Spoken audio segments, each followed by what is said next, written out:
Russia, Russia, Russia. I don't want a ceasefire. I don't want a ceasefire. You don't have the cards right now. You're gambling with World War III. He's not speaking loudly. Wait a minute. No. You've done a lot of talking. You're in no position to dictate what we're going to feel. पिछले हफ्ते हमने Trump और Putin की प्रेम गाथा और बदलते हुए geopolitical order के बारे में एक डिटेल्ड एपिसोड बनाया था। कहा था कि आज जो दुनिया में हम देख रहे हैं, रशिया और यूएसए के बीच में इलू इलू जो चल रहा है, ये सब कल्पना से भी आगे है। लेकिन लगता है ट्रंप ने हमारी बात सुन ली और बोले, पिक्चर अभी बाकी है मेरे दोस्त। स्कूल में अगर आपकी एजुकेशन ठीक ठाक हुई है तो कंबल में लपेट के आपने किसी मित्र को जरूर कूटा होगा। यूक्रेन के प्रेसिडेंट जेलेंस्की को ट्रंप ने व्हाइट हाउस में बुलाकर वाइस प्रेसिडेंट जेडी वैंस के साथ मिलकर वही काम किया। दोनों तरफ से कंबल में लपेट के खूब सुताई करने की कोशिश की, लेकिन अनफॉर्चुनेटली पकड़े गए। कभी कभी हो जाता है कि आदमी पकड़ा जाता है और उसी की बदनामी हो जाती है। अब बदनामी क्यों हुई है, जियोपॉलिटिक्स क्यों बदला है और मामला इंडिया के लिए भी क्यों खराब हो रहा है, यह समझना बहुत जरूरी है। नंबर 1, रशिया के सामने सरेंडर ना करने को तैयार जेलेंस्की को अमेरिकन मीडिया के सामने ट्रंप और जेडी वैंस ने जलील क्यों किया। नंबर 2, पुतिन को अच्छा इंसान बताकर जेलेंस्की को दोषी ठहराने की कोशिश क्यों की जा रही है, ये क्यों दिखाने की कोशिश की जा रही है कि ये युद्ध जेलेंस्की की गलती है। नंबर 3, वैंस इस बात को मानने के लिए तैयार क्यों नहीं है कि पुतिन के साथ डिप्लोमेसी नहीं, समझौता नहीं किया जा सकता है। वैंस किस गलतफहमी में रह रहे हैं। नंबर 4, जेलेंस्की ने ट्रंप को थैंक यू नहीं बोला, उसकी चाटी नहीं और उसके एटीट्यूड में गरूर है, इस बात को लेकर मुक्का लात तक क्यों बात आ रही है। या नंबर 5, फाइनली व्हाइट हाउस के ओवल ऑफिस में जो हुआ वो जेलेंस्की की सच्ची में गलती थी या ट्रंप के साथ उन्होंने बदतमीजी की थी, या ये एक प्लान के तहत उन्हें सिस्टमैटिकली उकसाया गया था। देशभक्त पर आज इन सारे सवालों का जवाब ढूंढने की कोशिश करेंगे। ट्रंप जेलेंस्की का गला क्यों दबाना चाहते हैं, पुतिन से ट्रंप को इतना भी क्या प्यार हो गया है कि पूरे मीडिया के सामने अपने एलाय को जलील कर दिया, लेकिन पुतिन के बारे में एक नेगेटिव शब्द उनसे उगला नहीं जाता है। किस बात पर यह minerals deal, multi billion dollar minerals deal अटक गया है और क्या अब यूएसए यूक्रेन को हथियार देना बंद कर देगा। इस पूरे फसाद के बाद अमेरिका की रेप्यूटेशन अपने एलाइज के बीच में कहां क्या बच जाती है, कौन भरोसा करेगा अमेरिका के ऊपर। और रशिया और चाइना आज मुंद मुंद क्यों मुस्कुरा रहे हैं, क्योंकि फाइनली नंबर 6 सवाल जो हमें आंसर करना पड़ेगा कि भारत इस झगड़े में, इसका हमारा इसके साथ क्या लेना देना है, हमें क्यों चिंता करने की जरूरत है अमेरिका के इस नए रवैये की वजह से। नेता टाइप आधा काम मत करो, सब्सक्राइब के साथ साथ बेल आइकॉन भी दबाओ।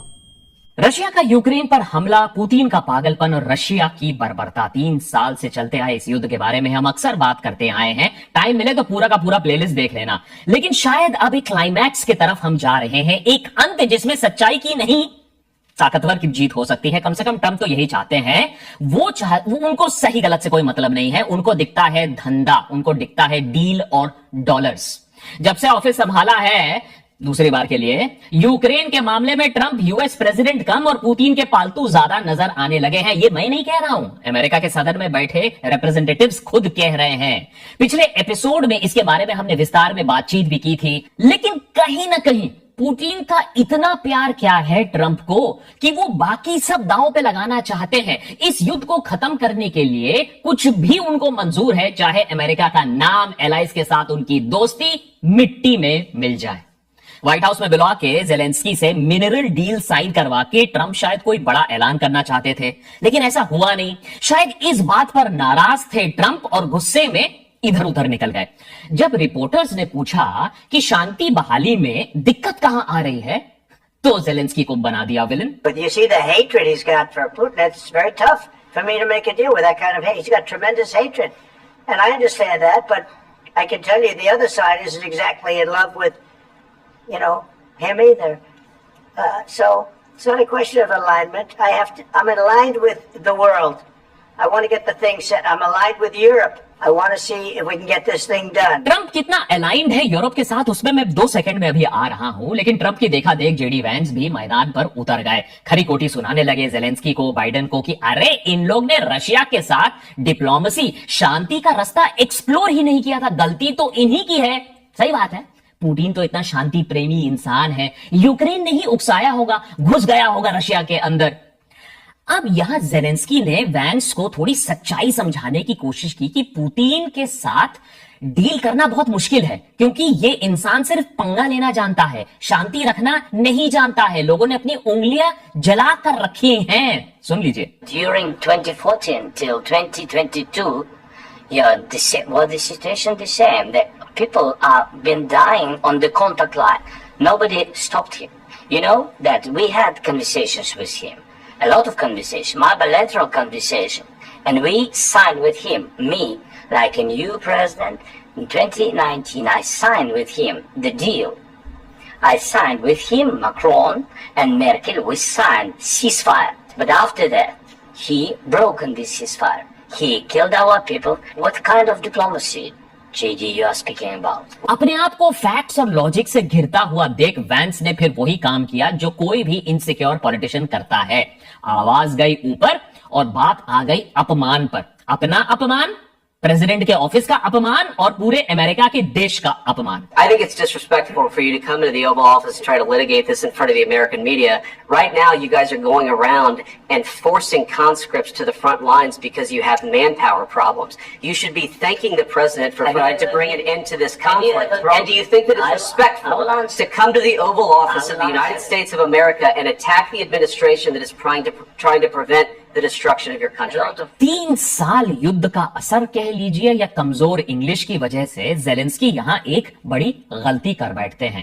ट्रंप को यह याद दिला देते हैं कि समुंदर पार अमेरिका को तो आज खतरा नहीं है, लेकिन अमेरिका को भी फ्यूचर में खतरा महसूस हो सकता है।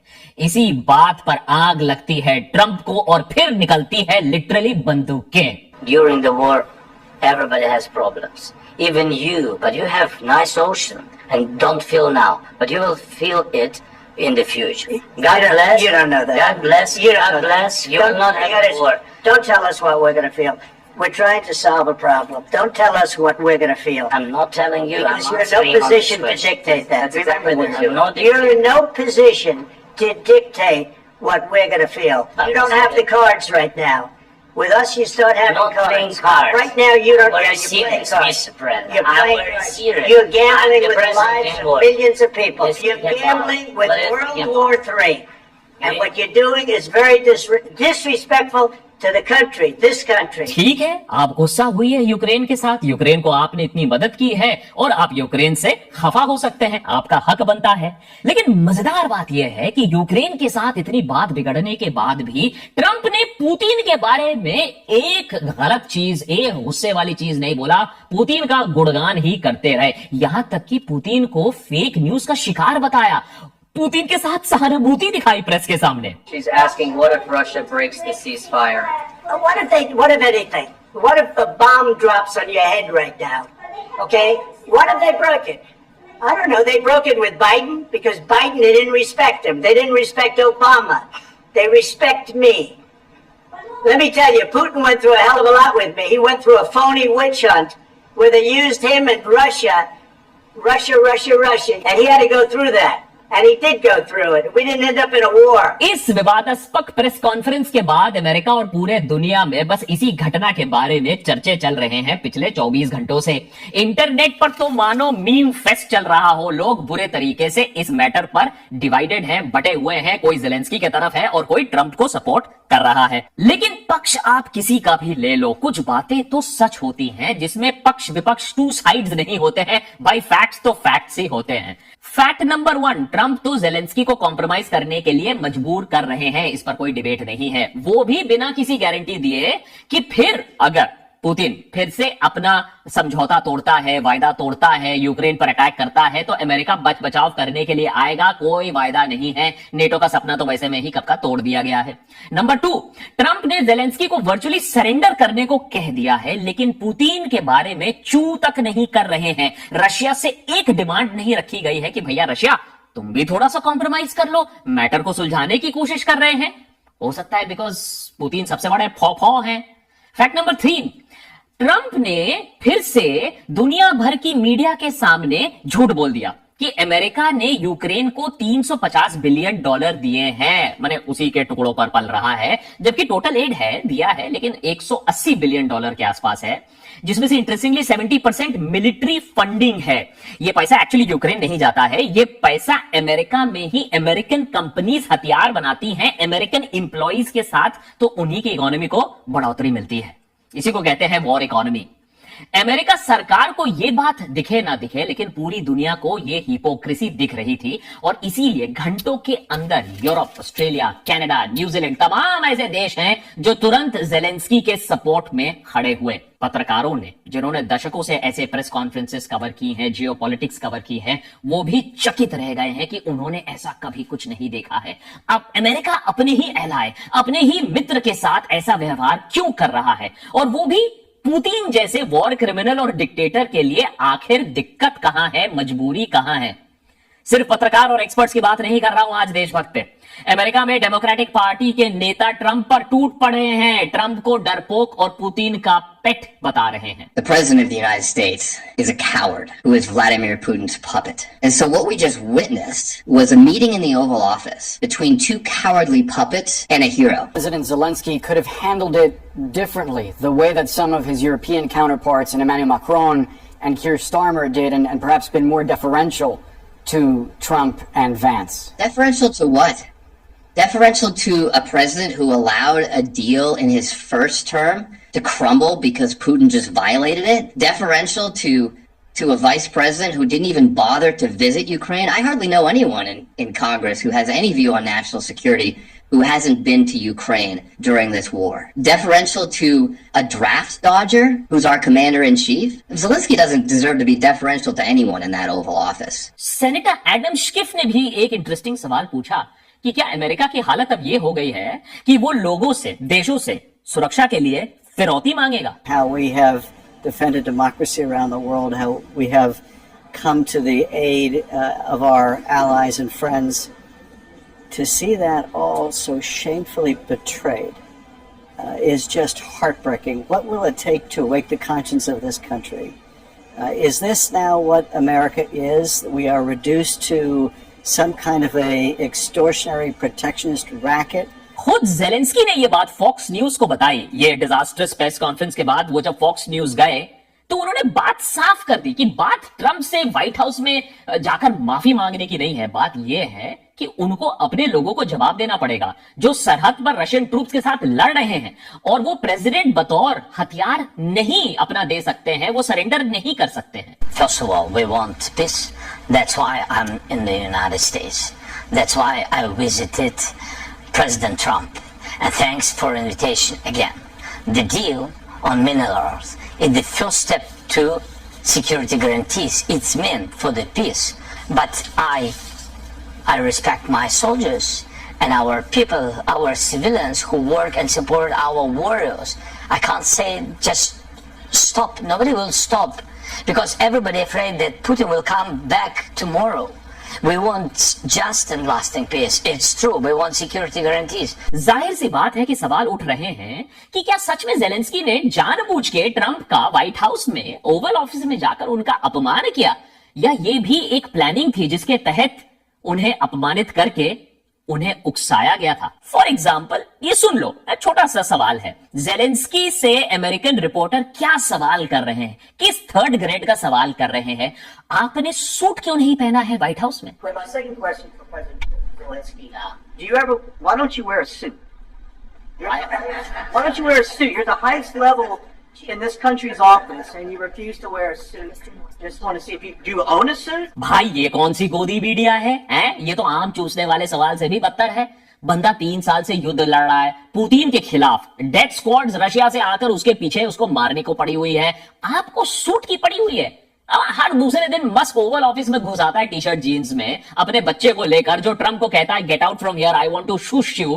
तब तो अमेरिकन प्रेस को कोई दिक्कत नहीं होती है।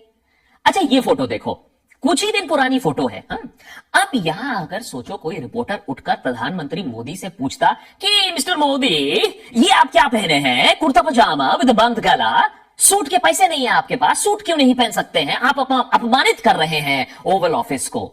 तो क्या भारत को यह अपमान सहन करना चाहिए था? मैं तो वही बोलता कि 2 चमेट मार दो उस रिपोर्टर को जो ऐसी बकवास करता हो। जहां ट्रंप सपोर्टर मैगा टाइप लोग इस अपमान से बहुत मजा आता है, देखिए अपमान से बहुत सारे लोगों को बहुत मजा आता है, वही ट्रंप की खुद की सोच, उसका छोटापन दुनिया के सामने एक्सपोज हो चुका है। लेकिन इस पूरे कांड से रशिया बहुत ज्यादा खुश है। दोस्त दोस्त कुत्ता बिल्ली की तरह लड़ रहे हैं, एलाइज एक दूसरे को काट रहे हैं। पुतिन को इससे ज्यादा क्या और चाहिए? कहां युद्ध की दलदल में फंसा वॉर क्रिमिनल, कहां सैंक्शंस में डूबा आइसोलेटेड डिक्टेटर। ट्रंप की बदौलत आज घर घर पुतिन चल रहा है। पूरे नेटो पर पुतिन एक अकेला भारी पड़ गया है। Right now, the most influential member of NATO seems to be Putin.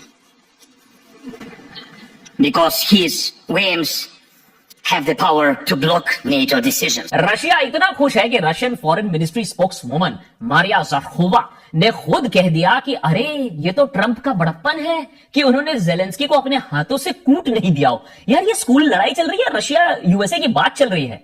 मौके पर चौका लगाते हुए रशिया ने जेलेंस्की को झूठा बोल दिया और कहा कि भैया ये वो इंसान है जो दूसरों से फेवर लेता है और फिर उन पर थूकता है। लेकिन शायद रशिया से भी ज्यादा खुश आज चाइना है इस पूरे ड्रामे से।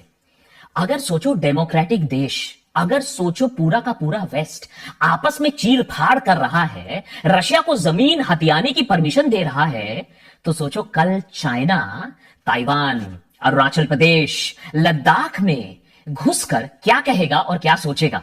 और अगर सोचो कोई जाकर अमेरिका से कंप्लेंट करेगा तो चाइना का स्ट्रेंथ देखकर, उसका अल्फा मैचिज्मो देखकर, उसका हथियार देखकर, उसका इकोनॉमी देखकर ट्रंप डांट देगा उस इंसान को, बोलेगा कि मैं क्या चाइना के साथ तुम्हारे लिए लड़ूंगा।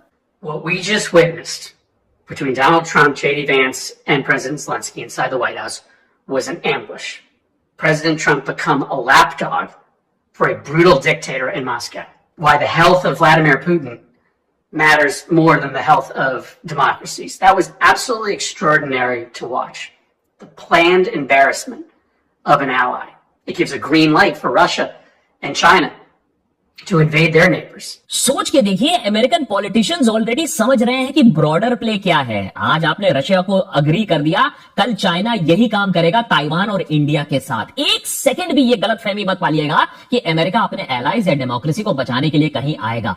इसका मतलब यह भी है कि जापान, ताइवान, साउथ कोरिया जो आज अमेरिका के न्यूक्लियर अम्ब्रेला पर निर्भर करते हैं, वो अब निर्भर नहीं कर सकते हैं, क्योंकि कल से ट्रंप इनसे भी फिरौती मांगेगा। अच्छा तुम हमारी प्रोटेक्शन चाहते हो, लाओ पैसे, लाओ अपना चिप मैन्युफैक्चरिंग फैसिलिटी अमेरिका अंदर डालो।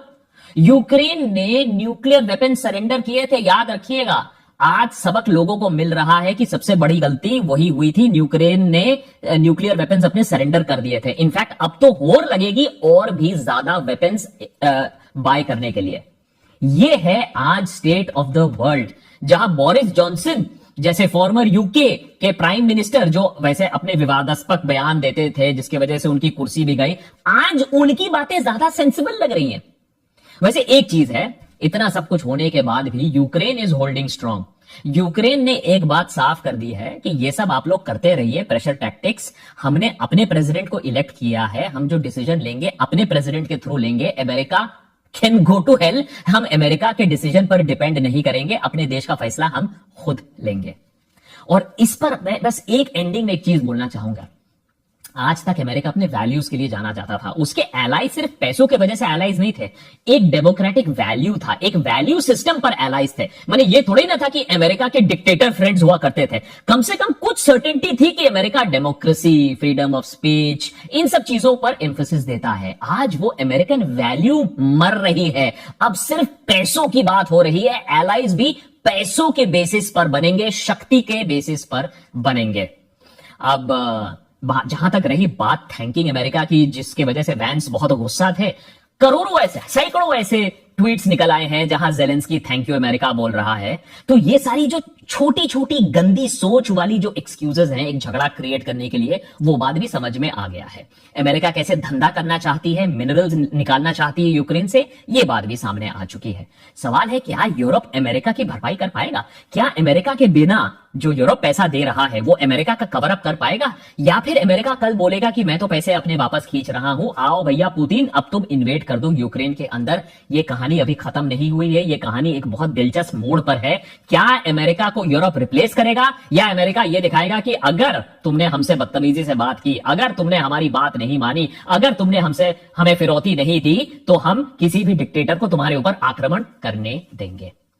लेकिन एक चीज तो जरूर है, आज मैंने ट्विटर पर काफी टाइम बिताकर यह देखा कि बहुत सारे अमेरिकन भी इस बात से बहुत एम्बैरेस्ड हैं, बहुत शर्मसार अपने आप को महसूस कर रहे हैं कि उनके लीडर ने ऐसा काम किया है एक एलाई के साथ। यहां तक कि सबसे embarrassing episode in the white house बोला गया है इसे। मोनिका लुइंस्की कांड से भी ज्यादा शर्मनाक एपिसोड अमेरिका के लिए। ये वाली बात सोचिए, सुनिए, और ये सोचिए कि अगर कल चाइना यही काम करे, फिर हमारे साथ कौन रहेगा। Hey guys, it's Will. I gotta be honest with you, I'm in my feels a little bit right now. I'm very angry, but I had to make this video because it has to be said. What just happened in the Oval Office today with President Zelensky was the single most embarrassing thing ever to happen in the Oval Office in the history of this country. That includes the Monica Lewinsky affair.